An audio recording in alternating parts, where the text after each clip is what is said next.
తరం హాస్య నటుల్లో అంటే కోట శ్రీనివాసరావు, బాబు మోహన్, మల్లికార్జునరావు, ధర్మవరపు సుబ్రహ్మణ్యం, తనికెళ్ల భరణి, బ్రహ్మానందం, ఏవిఎస్, ఎంఎస్ నారాయణ తదితరులు తమకంటూ సొంత ఇమేజ్ని కలిగున్న నటులు. ఒక్కొక్కరిది ఒక్కో పంద.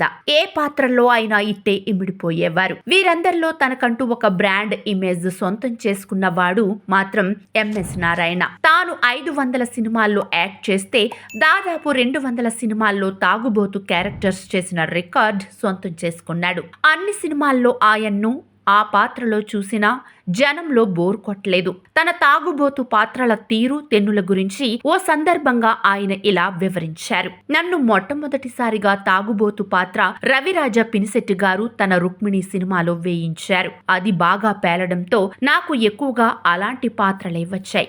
అందరూ నేను తాగి యాక్ట్ చేస్తాను అనుకుంటారు. అయితే నేను తాగుతాను గాని షూటింగ్ టైంలో మేకప్ వేసుకున్న సమయంలో తాగను. ఎందుకంటే నటన అనేది సరస్వతి. నేను పూర్వాశ్రమంలో లెక్చరర్ గా చేశాను కాబట్టి నేను అలాంటి పని ఎప్పుడూ చేయలేదు, చేయను కూడా.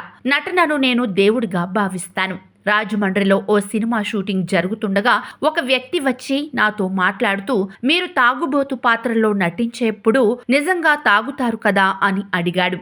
లేదు బాబు, నేను షూటింగ్లో నటించేప్పుడు ఎప్పుడూ తాగలేదు, తాగను కూడా అని చెప్పాను.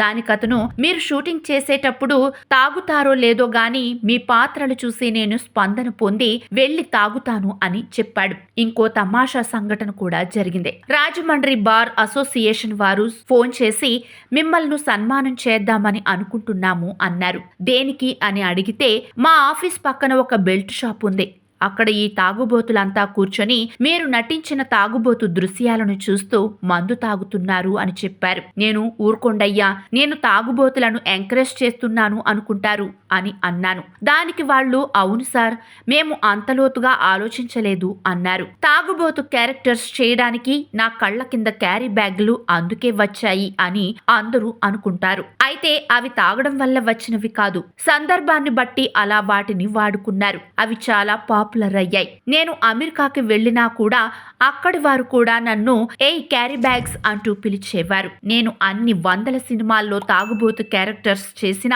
జనాలు బోర్ కొట్టకుండా చూడడానికి కారణం మాత్రం అంతవరకు ఉన్న తాగుబోతు క్యారెక్టర్లలాగా నేను ముద్దగా మాట్లాడకుండా కొత్తగా అర్థమయ్యేట్టు మాట్లాడడం వల్ల నా పాత్రలు జనాలకు బోర్ కొట్టలేదు అంటూ తన తాగుబోతు పాత్రల తతంగం మొత్తం చెప్పుకున్నారు ఓ సందర్భంలో స్వర్గీయ ఎంఎస్ నారాయణ.